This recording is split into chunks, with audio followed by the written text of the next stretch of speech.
Hello नमस्कार प्रिय मित्रांनो, अनोखी लाईफमध्ये तुमचं मनापासून खूप खूप स्वागत आहे. तर आजचा पहिला चर्चित विषय आहे मानवी भांडवल. दिनांक 25 फेब्रुवारी 2021 रोजी द हिंदू आणि इतर संपादकीयमध्ये चर्चित असलेला हा विषय काय, मानवी भांडवल.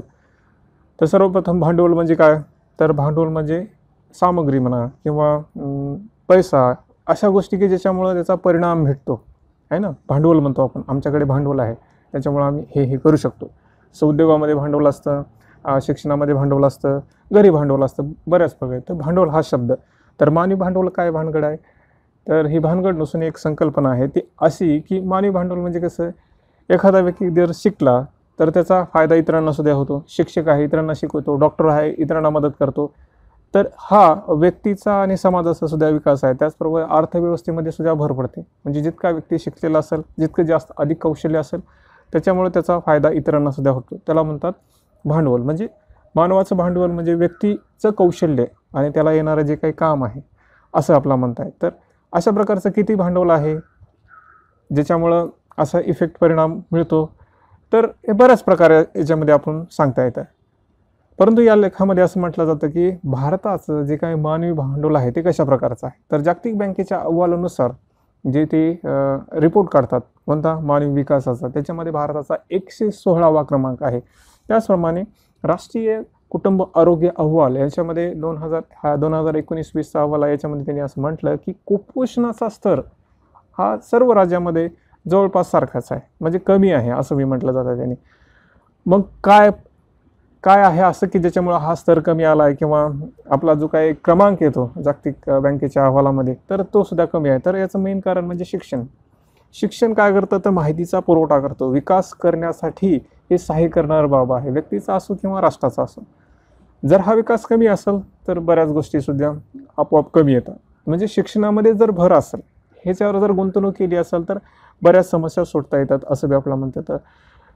आणि वरी हा कोविडची समस्या या काळामध्ये असणारी, त्याच्यामुळे शिक्षणाचा काय झालं हे आपल्याला सगळ्यांना माहिती आहे की शिक्षणामध्ये काय काय होत आहे. तर राष्ट्रीय आरोग्य एक धोरण आणलं होतं 2017 साली. त्याच्यामध्ये सुद्धा त्यांनी कुपोषणावर उपाय करण्यासाठी बऱ्याच गोष्टी सांगितल्या होत्या. जसं की त्याच्या अंतर्गत शासनानं मग पोषण मोहीम दुसरी ही सुरू केली होती. त्याचप्रकारे समग्र शिक्षा अभियान सुद्धा सुरू केलं होतं. असं हे शासनाचं सुद्धा काम आहे.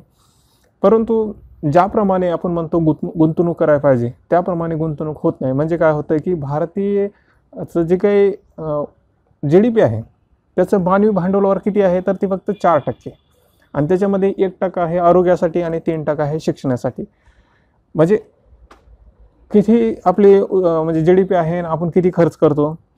तर असं म्हणायचे की जिथं मल्टिप्लाय इफेक्ट आहे, त्याचा दूरगामी परिणाम होतात, चांगल्या प्रकारे त्याचा परिणाम मिळू शकतो, तिथं जर गुंतवणूक कमी असेल तर मग काय बोलायचंच कारण नाही. तर याच्यावर उपाय, जर मानवी भांडवल वाढवायचं असेल किंवा त्याच्यामध्ये चांगल्या प्रकारे जर आपल्याला लाभ मिळवायचा असेल तर काय केलं पाहिजे, तर त्याला उपाय सांगितला जातो की आपल्याकडे जे काही संविधान आहे, जे आपण चालतो संघराज्य पद्धतीनं, त्याच्यामध्ये एक मस्त असा भारी म्हणजे विकेंद्रीकरणचा उपाय. आता विकेंद्रीकरण नाही का, डिसेंट्रलायझेशन नाही का, तर आहे. परंतु कसं, डोरून डोंगरे साजरे, ऊस डोंगा पर रस नाही डोंगा. म्हणजे काय, वरून दिसायला सगळं चांगलं दिसतं पण मध्ये सगळं भोकळ बाजा. तर तशा प्रकारचा हा भाग आहे. तर हे म्हणताना असं म्हटलं जातं की मग हा जे काही सब्जेक्ट आहेत किंवा हे जे काही विषय आहेत शिक्षण किंवा याच्यामध्ये राज्यांना खूप सूट आहे. त्याचप्रकारे राज्यांना सुद्धा कर सुद्धा दिला जातो सेंट्रल गव्हर्नमेंटकडून. जसं की वित्त आयोगाच्या नुसार 41% हा कुणाला येतो, राज्यांना, तर बाकीचा हा गव्हर्नमेंटला जातो, म्हणजे सेंट्रल गव्हर्नमेंटला जातो, केंद्रीय शासनाला जातो. तर असं असताना सुद्धा मग त्याच्यावर काही अनेक सहायता अनुदान दिलं जातं, त्याला आपण ग्रँट इन एड असं म्हणतो, किंवा केंद्र पुरस्कार योजना असतात, त्याला सेंट्रली स्पॉन्सर्ड स्कीम म्हणतो आपण त्याला. अशा दिले जातात, हे मान्य आहे आम्हाला. पण हे मान्य असताना सुद्धा तुम्ही अटी देता.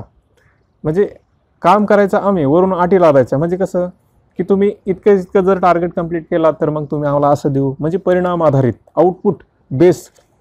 म्हणजे कसं, गाडी आहे पण पेट्रोल नाही, गाडी कशी चालणार, असं भाग आहे ना. सेंट्रल गव्हर्नमेंट म्हणजे केंद्रीय शासन काय म्हणतं की गाडी चालवा, पण पेट्रोलच नाही ना. मग कसं करणार? तर असं म्हणजे तुमची गाडी तिथवर गेली पाहिजे, मग आम्ही पेट्रोलला पैसे देऊ. मग अगोदर का ढकलीत न्यायचे का? तर असं म्हणायचं की जेव्हा एखादी स्कीम किंवा केंद्र पुरस्कारात योजना असतात, साहित्य अनुदान असतं, तिथं अटी आणि शर्ती दिल्या जातात. इनपुट द्यायला पाहिजे अजून, त्यानंतर मग परिणामाचा विचार केला पाहिजे, अशा प्रकारे म्हटलं जातं. तर ही जी काही अटीमुळं स्वतंत्र राहत नाही, म्हणजे अंमलबजावणी होत नाही त्याची. सपोज एखाद्या राज्य शासनानं योजना आणली, परंतु त्याला पैशाचा पुरवठाच नाही, मग काय त्याचा फायदा? तर मग जसं आपण म्हणलं, जशा बऱ्याच गोष्टी बोलत असतो, बोलाचं भात आणि बोलाची कढी. मग याच्यामध्ये जबाबदारी नसते ना, अशा काही गोष्टी असतात की ज्याचा परिणाम मिळेल आपल्याला. म्हणजे काय म्हणायचं, मानवी भांडवलावर जो काही गुंतवणूक व्हायला पाहिजे ते होत नाही, आणि त्यासाठी उत्तम उपाय आहे विकेंद्रीकरण. परंतु ते विकेंद्रीकरण वास्तविक असलं पाहिजे, याच्यावर भर दिला जातो या संपादकीय भागामध्ये. तर मानवी भांडवल हे प्रगतीसाठी आणि राष्ट्राच्या विकासासाठी सुद्धा खूप महत्त्वाचं असतं, आणि त्यासाठी विकेंद्रीकरण आणि इतर उपाय केले पाहिजेत, असं या संपादकीय भागामध्ये म्हटलं जातं. तर असा हा लेख होता. यानंतर पुढचा चर्चित विषय आहे पक्षांतरबंदी कायदा, किंवा त्याला आपण इंग्लिशमध्ये अँटी डिफेक्शन लॉ असं म्हणत असतो. दिनांक 26 फेब्रुवारी 2021 रोजी द हिंदू आणि इतर संपादकीय भागामध्ये चर्चेत असलेला हा विषय पक्षांतरबंदी. तर सध्या भारतामध्ये ज्या काही घटना घडत आहेत, जसं की सध्या पुदुच्चेरी, कर्नाटक, मध्य प्रदेश याच्यामध्ये जे काही पक्षांतरबंदी होत असेल, म्हणजे पक्षांतर होत आहे. आता थेट जरी होत नसेल तरी दुसऱ्या मार्गाने काय ना होत असतं. मग असं जर होत असेल तर मग त्या पक्षांतरबंदी कायद्याचा उपयोग काय, अँटी डिफेक्शन लॉचा उपयोग काय, हा प्रश्न निर्माण होतो. मग तुम्ही म्हणसाल, हा जो काही तुम्ही प्रश्न निर्माण केला आहे त्याचं उत्तर असं आहे की त्याचा उपयोग असल्याशी तो आलाच असेल का?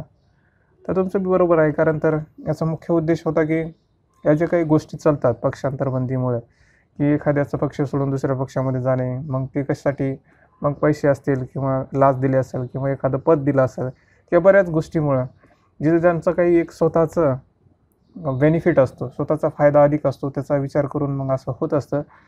तर हे रोखण्यासाठी, किंवा विशेषतः आपल्या संविधानाच्या दृष्टीने किंवा शासन व्यवस्थेच्या दृष्टीनं पाहिलं तर शासन व्यवस्थेमध्ये स्थिरता असावी याच्यासुद्धा, आणि सुव्यवस्था येण्यासाठी, किंवा जर स्थिरता नसेल तर कसं, म्हणजे स्थिरता नसते, आपल्याला एखाद्या जर पक्षाचं शासन आणायचं असेल तर त्याला बहुसंख्या लागते, कमी असलं की मग ते स्थिरता जाते, दुसरा पक्ष, अशा प्रकारे गोष्टी घडत असतात. म्हणजे स्थिरता राहावी, बहुसंख्या राहावी, सुव्यवस्था राहावी, याच्या दृष्टीनं मग या पक्षांतरबंदी कायदा आला होता. विशेषतः भ्रष्टाचार, काळेबाजारी अशा गोष्टी घडून येत, जे प्रतिनिधित्व ज्या गोष्टीसाठी निवडून आले, ज्या कॉन्स्टिट्युन्सी म्हणून निवडून आलेत, ज्या भागामधून निवडून आले, त्यांचा विकास करण्यासाठी ते कार्य करावेत, ना की त्यांच्या स्वतःचा पोटाचा जो काही खळगी आहे आपल्या मराठी शब्दामध्ये, ते भागवण्यासाठी त्यांनी कार्य करू नये म्हणून. परंतु आजकाल होतंय काय, पक्षांतर हा जर कायदा आला तरी याचा दुसऱ्या मार्गाने उपयोग केला जातो. कसा केला जातो? आजकाल घडणाऱ्या घटना पहा तुम्ही. त्यांना तर माहिती आहे की आपण थेट अशा गोष्टी करू शकत नाही, की थेट दुसऱ्या पक्षामध्ये जाऊ शकत नाही. तर मग काय केलं जातं, ते काय करतात, पहिले सुरू राजीनामा देतात. पहिली स्टेप काय करतात, राजीनामा देतात.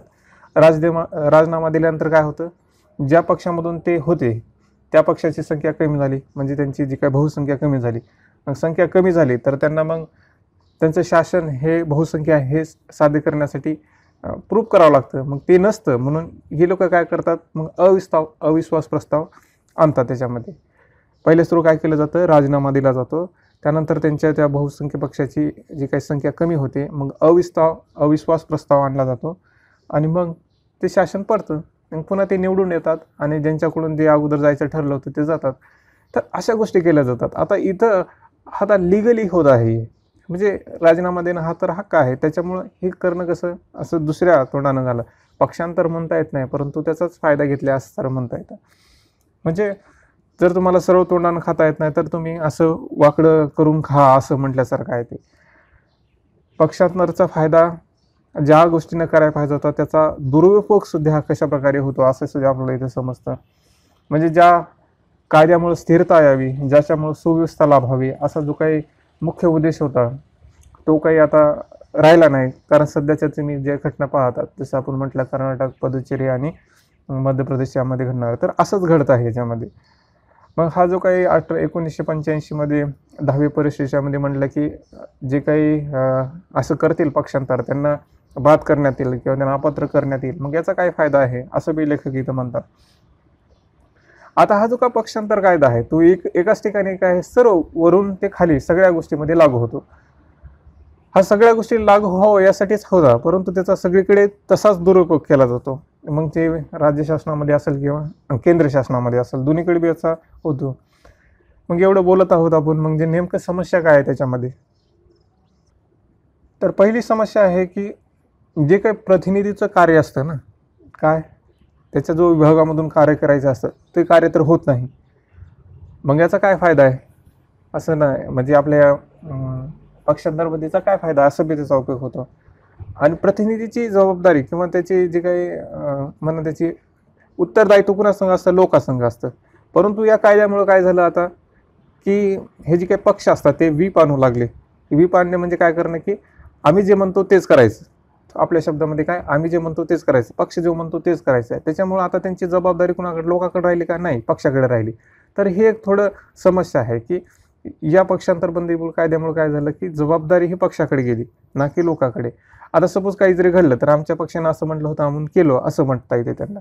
म्हणजे ते आता बोट स्वतःकडे नाही धावू शकत, ते पक्षाकडे धावतात. तर ही बी एक बाब आपला इथं समजते. त्यानंतर त्या व्यक्तीचं जी काही अभिव्यक्ती होती, म्हणजे ते काही विचार व्यक्त करायचे होते, त्याच्या भागामध्ये जर काही घडत असेल, काहीतरी बदल करायचा असेल तर ते आता त्याला करता येत नाही. किंवा सपोज एखाद्या पक्ष आहे, ज्या पक्षामध्ये तो राहतो आहे, त्या पक्षानं जर विरोध कार्य केलं त्याच्या विभागामध्ये तर त्याला बोलता बी येत नाही, कारण तो पक्षाचा आहे ना, अभिव्यक्ती नाही, स्वातंत्र्य नाही. तर या पक्षांतरबंदी कायद्यामुळे त्याला एक स्वतंत्र नसल्यासारखं झालं, किंवा असं म्हणा की त्याच्या अभिव्यक्तीवर गदा आणण्यासारखं काम झालं असं बी म्हणता येतं आपल्याला. त्यानंतर मुख्य उद्देश काय असतो की स्थिरता लावावी आणि त्यांची जबाबदारी असावी. जसं आंबेडकर म्हणतात की स्थिरता आणि जबाबदारी किती महत्त्वाची आहे हे सांगत असताना ते म्हणतात की जबाबदारी ही अधिक महत्त्वाची असते, कारण तुमची जबाबदारीच नसेल तर स्थिरता तर हा काही भाग राहणारच नाही.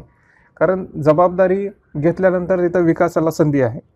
तर ते बोलत असताना असं म्हणतात की स्थिरतेपेक्षा जबाबदारी अति महत्त्वाची आहे, परंतु या कायद्यामुळे जबाबदारी तर पक्षाकडे जात आहे ना की लोकांकडे. तर हा बी इथं समस्या दिसते आपल्या इथं. त्यानंतर ही एक पळवाट दिसते या पक्षांतरबंदी कायद्यामुळे. सर्व खाता येत नाही तर दुसऱ्या वाटेने जा किंवा इतर मार्ग शोधा, असे कार्य केले जातात. म्हणजे उद्देश हा सुहित झाल्यासारखा दिसतो आपल्या याच्यामध्ये पक्षांतरबंदी या आपल्या कायद्यानुसार. त्यानंतर याच्यातली समस्या दुसरी असं म्हणजे की याच्यामधला निर्णय, म्हणजे कोण पात्र आहे कोण अपात्र आहे, कोण जे कार्य केले ते चुकीचं आहे का बरोबर आहे, निर्णय कोण घेतला जातो, राज्यपाल.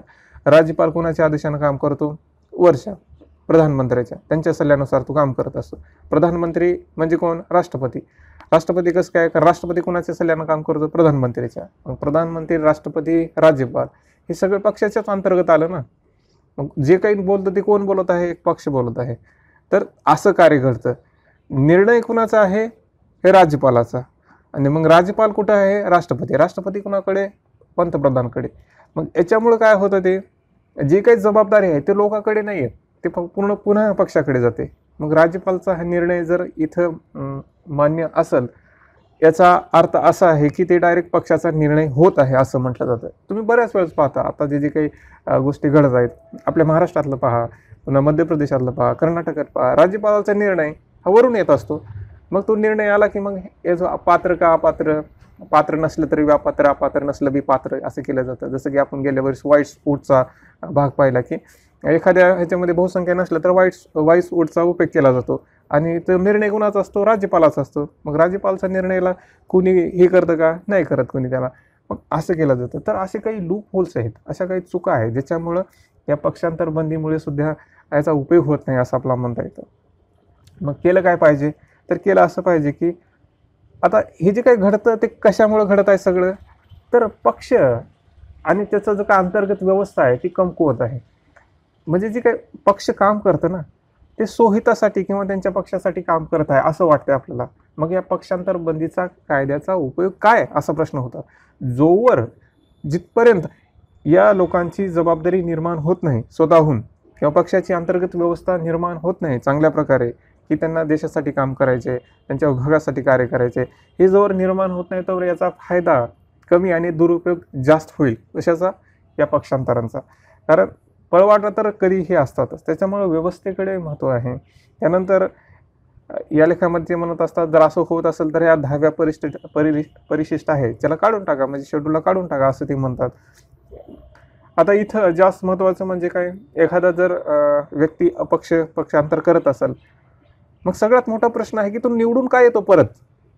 तर इथं असं आहे की जनभागीदारी म्हणा किंवा जागरूकता लोकांमध्ये कमी असल्यामुळे परत तोच निवडून येतो. अरे जो अपक्ष करत आहे तो आपल्या विरुद्ध वागत आहे, तर तुम्ही त्यांनाच निवडून देता, म्हणजे काय आपलं तर कुठेतरी चूक आहे ना, आपल्या ह्याच्यामध्ये तरी कुठे चूक आहे. तर इथे जागरूकता लागते, जनभागीदारी लागते असं आपला म्हणता येतं. तर असं ओव्हरऑल म्हणताना असं म्हणता येतं की पक्षांतरबंदी कायदा हे जी काही मूळ रचना आहे ती पक्षासाठी आहे, तर पक्ष ते मानायला तयार नाहीत, ज्याच्यासाठी आहे तेच मानायला तयार नाहीत. त्यांना असं वाटतच नाही की आपल्यामध्ये काहीतरी सुधारणा हो. मग होणार कशी, म्हणजे चोर म्हणतो मी चोरी केलीच नाही, तर त्याला कसं समजावायचं की बाबा तुम्ही चोरी करत आहात, तुम्ही अशा प्रकारे नका करू. तो मान्य करतो, नाही मी करत नाही. जसं की एखादा दारू पिणार आहे, तर त्यांना म्हटलं की तुम्ही दारू पिऊ नका, ते म्हणतात हो हो हो मी नाही पित, पुढच्या बरेच तुमची शपथ घेतो नाही करत, मी लेकराबाळी शपथ घेतो नाही करत, पर करायचं तो करतोच. तर म्हणजे स्वतःहून जोपर्यंत म्हणत नाही की यार मला काहीतरी असं होत आहे की माझं नुकसान होत आहे, माझं जीवन बर्बाद होत आहे, असं काहीतरी घडत आहे की ज्याच्यामुळं मी नसल्यासारखं वाटत आहे, जेव्हा स्वतःहून असं आतमधून येते तो स्वतः दारू सोडेल ना.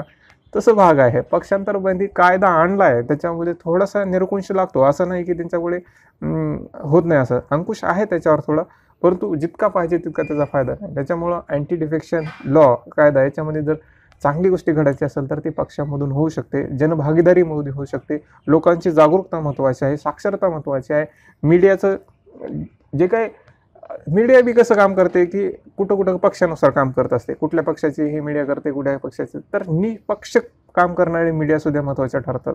त्यानंतर जे काही इतर संस्था असतात त्यासुद्धा जर काम करत असेल तर नक्कीच हे पक्षांतर हा जो काय भाग आहे तो कमी होऊ शकेल. तर असा हा लेख आहे.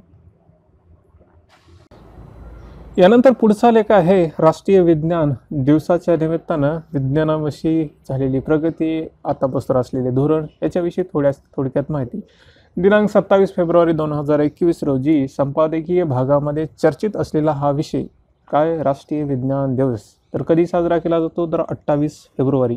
का केला जातो, तर त्याचं उत्तर आहे CV रमन, ज्यांनी रमन इफेक्टचा शोध लावला या दिवशी, म्हणून 28 फेब्रुवारी हा राष्ट्रीय विज्ञान दिवस म्हणून साजरा केला जातो.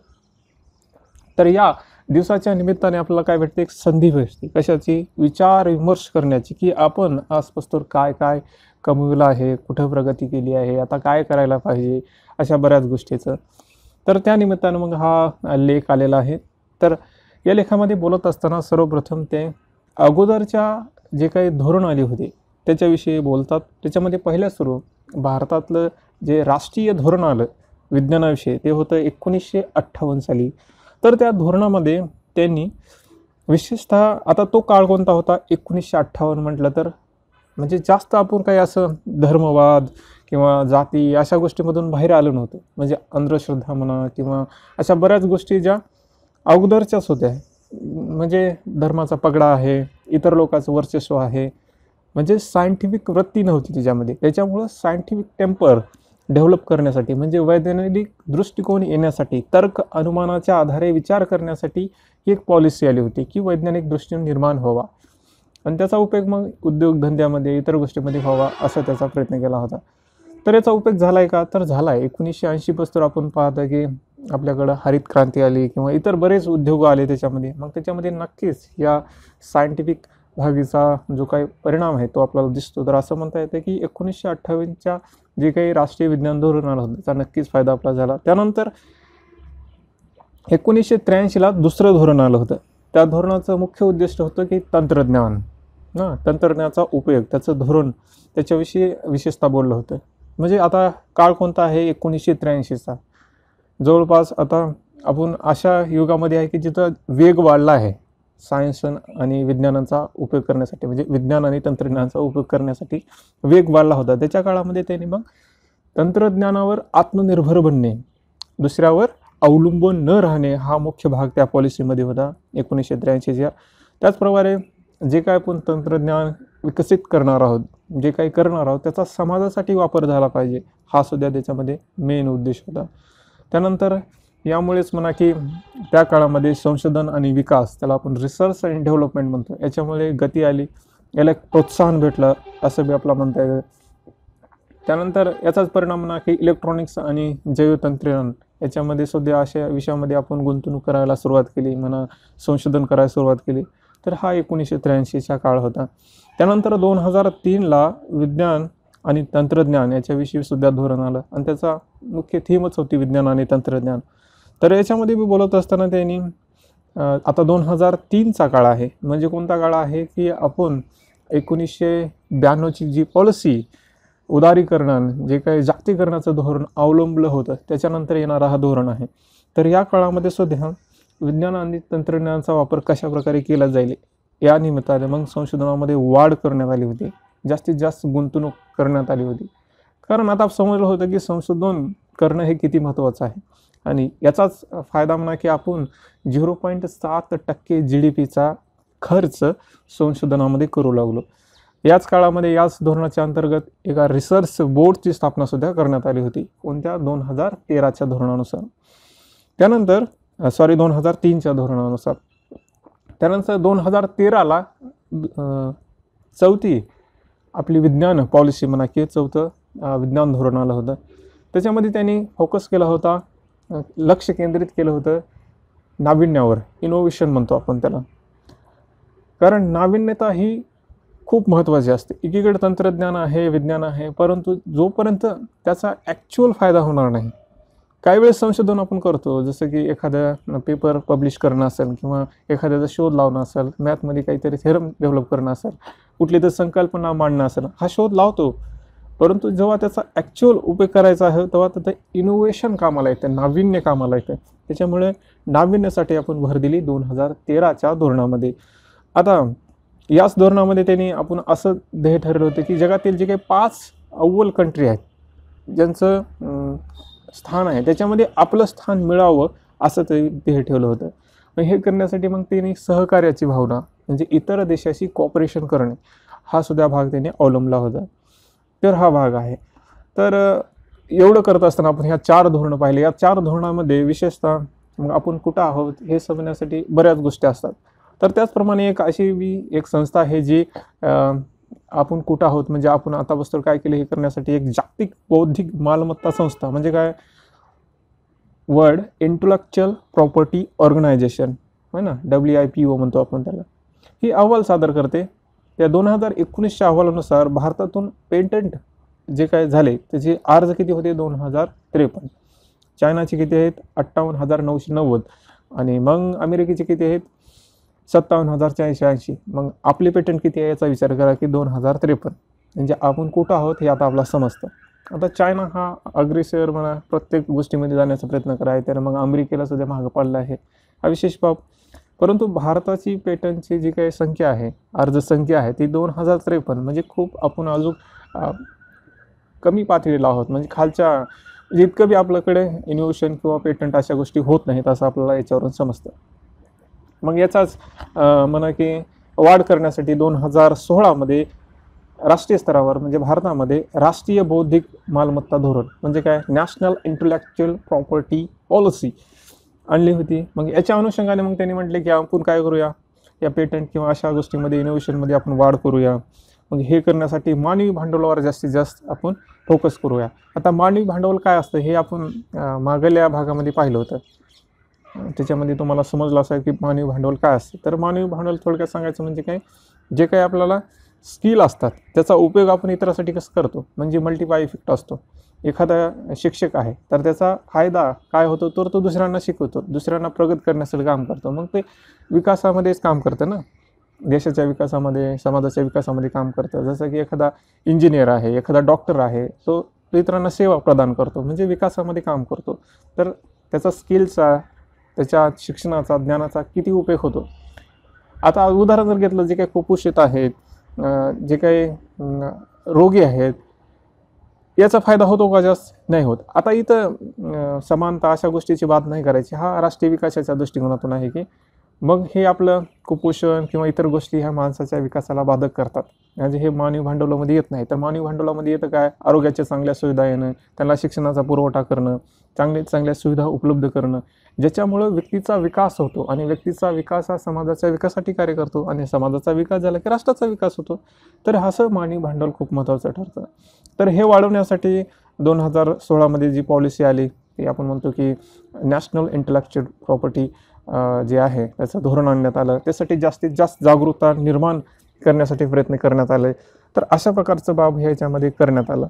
मग आता प्रश्न उठतो, याचा फायदा झाला का, या धोरणाचा फायदा झाला का, असा प्रश्न आहे.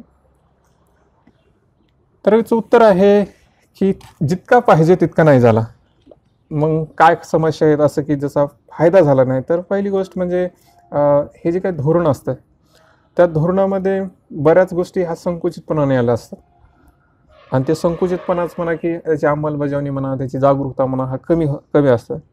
विशेषतः मग आपलं एज्युकेशन संस्था, आपण धोरण तर आणलं, परंतु ज्या धोरणाला पुढं नेणाऱ्या ज्या गोष्टी आहेत त्या मूलभूत जे मानवी भांडवल बनतो त्याचाच आपल्याकडे कमतरता आहे, अभाव आहे. म्हणजे आपली जर एज्युकेशन सिस्टम पाहिली, म्हणजे शिक्षण व्यवस्था जर पाहिली, तर रोट लर्निंग, जिथं मुलं पाठ करून अभ्यास करतात तिथं इनोव्हेशन कसं येणार, असा भाग आहे ना.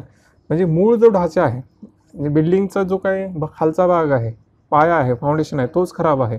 मग त्याच्यावर मजले कसे बांधणार हा सुद्धा प्रश्न निर्माण होतो. तर अशा काही मूलभूत गोष्टी आहेत ज्याच्यामुळं वातावरण निर्मिती होत नाही किंवा म्हणा मुलं असं एका स्टेपच्या बाहेर विचार करत नाहीत. तर आता जसं पाहिलं तर आपण पहा, जास्तीत जास्त नोकरी लागली पाहिजे असा विचार असतो. असं होतं का नवीन शोध लावला पाहिजे, असं कमी होतं ना. म्हणजे वातावरणामध्ये बदल असणे, एज्युकेशन व्यवस्थामध्ये बदल असणे, मूलभूत अवस्था, मूलभूत ज्या काही गोष्टी असतात त्या कमी असणे, त्या संशोधनासाठी पर्यावरणाशी जी काही अनुकूलता पाहिजे ते नसणे, ह्या बऱ्याच गोष्टी याच्यामध्ये आपल्याला येतात की याच्यामुळं हे पेटंट म्हणा किंवा आपल्या विज्ञानामध्ये ज्या गोष्टी व्हायला पाहिजे त्या होतात. आता बऱ्याच गोष्टी शासन करत आहे, परंतु त्याच्यासाठी आणखी बरेच कार्य करावं लागेल, हे सुद्धा महत्त्वाचं आहे. ज्या प्रकारे आता आपण असं का म्हणतो की जसं आपल्याला एखादा अहवाल येतो तेव्हा त्याचं दिसतं की असं होत आहे. म्हणजे आता जिथे जगामध्ये जितक्या गोष्टी घडतात त्याच्यामध्ये भारताचे जे काही संशोधन पेपर आहे ते किती असतात, खूप नगण्य. तर त्याच्यामध्ये गुणवत्ता नाही असं आपल्याला दिसून येतं की आपल्या पेपरचा कुठं उल्लेख केला जात नाही की इथून असं आपण हे पॉईंट घेतलं आहे, ह्याने असं म्हटलं आहे, असं कुठं उल्लेख दिसत नाही. त्याच्यामध्ये गुणवत्ता नाही असंही आपल्याला आढळून येतो. त्यानंतर आता हे सर्व बोलत असताना त्यांनी आता नवीन येणारं धोरण आहे त्याच्याविषयी बोलतात. त्याचा मसुदा नुकताच 2021मध्ये जानेवारी महिन्यामध्ये आला होता. त्याच्यामध्ये या धोरणामध्ये बोलत असताना असं म्हणतात की काय करणार आहे ते, तर ते संशोधनाची जी काही संख्या जे काही काम करणार आहे संशोधनामध्ये पूर्ण वेळ, त्यांची संख्या दुप्पट करणार आहेत असं त्यांनी म्हटलं आहे. त्याचप्रकारे याच्यामध्ये दुप्पट गुंतवणूक करूया असं बी म्हटलं की रिसर्च आणि डेव्हलपमेंटमध्ये दुप्पट गुंतवणूक करूया. मग हे करण्यासाठी जी काही खाजगी भागीदारी लागते ते सुद्धा करण्याचं त्यांनी निर्धार केला आहे असं आपल्याला दिसतं. आणि दुसरा एक उद्देश असा आहे की जसं पहिल्या 5 देशामध्ये यायचं जसं ध्येय होतं तसं त्यांचं पहिल्या 3 देशामध्ये येण्याचा सुद्धा ध्येय आहे असं ठेवलेलं आहे. तर हा 2021च्या विज्ञान मसुद्याचा भाग आहे. त्याने ह्याच्यामध्ये मसुद्यामध्ये बोलत असताना त्यांनी असं म्हटलं की फंड म्हणजे पैसाची पुरवठा कशी करणार, तर पहिलं तर राज्य, संस्था आणि खाजगी ज्या काही सहकारी बाब असतात त्यांच्यामधून सुद्धा या पैसा किंवा फंड आणण्याचा प्रयत्न करू असं त्यांनी म्हटलं आहे. आता याच्यामध्ये महत्त्वाचं म्हणजे काय, बोलत असताना या मसुद्यामध्ये धोरण नाही आला अजून, तर या मसुद्यामध्ये ते म्हणतात की सर्वांची भागीदारी याच्यामध्ये आणली जाईल. म्हणजे कसं महिलांचा सहभाग कमी असतो तर त्यांना याच्यामध्ये इन्क्लूड केलं जाईल असं ते म्हणतात. किंवा इतर जे काही वंचित भाग आहेत त्यांना सुद्धा याच्यात प्रावधान केलं जाईल असं ते म्हणत आहेत. त्यानंतर जास्तीत जास्त जी काही बाहेर देशात जातात शिकून त्यांना स्वदेशी आणण्यासाठी किंवा त्यांच्यामध्ये जे काही ज्ञान आहे त्याचा उपयोग आपल्या देशासाठी होण्यासाठी तसा प्रयत्न केला जाईल असं बी त्यांनी म्हटलं आहे. त्यानंतर जे काही भारतीय प्रवासी असतात त्यांचा सुद्धा उपयोग चांगल्या प्रकारे करून घेतला पाहिजे फंडिंगमध्ये म्हणा, इतर गोष्टीमध्ये असं बी ते म्हणतात त्याच्यामध्ये. त्यानंतर विज्ञान मसोद्दीपणा म्हणजे डिप्लोमसी म्हणतो आपण, त्याचा बी फायदा केला जाईल. विज्ञान डिप्लोमसीचा उपयोग म्हणजे सहकार्य वाढवणे, एकमेकाच्या सहाय्याने तंत्रज्ञान विज्ञानामध्ये काम करणे हा सुद्धा भाग त्यांनी या मसुद्यामध्ये म्हटलं आहे. त्यानंतर यासाठी जे काही फंड लागतं, रणनीतिक फंड म्हणतो, स्ट्रॅटेजी फंड, ते सुद्धा त्यांनी व्यवस्था करण्याचा प्रयत्न असं म्हणत आहेत ते. तर असं ही भागीदारी सुनिश्चित करण्यासाठी म्हणा किंवा विज्ञानामध्ये वाढ करण्यासाठी तर हा 2021मध्ये मसुदा आला आहे. आता याचं धोरणसुद्धा येईल. तरी बोलत असताना म्हणतात की विज्ञानामध्ये प्रगती करणं हे अगत्याचं आणि महत्त्वाचं आहे. याचा उपयोग ज्या आपल्या मूलभूत गोष्टी आहेत त्यासाठी होईलच, परंतु देशाचा विकास आणि उन्नतीसाठी सुद्धा हे चांगल्या प्रकारे कार्य करेल असं ते म्हणतात. तर असा हा विज्ञान धोरणाविषयी लेख होता.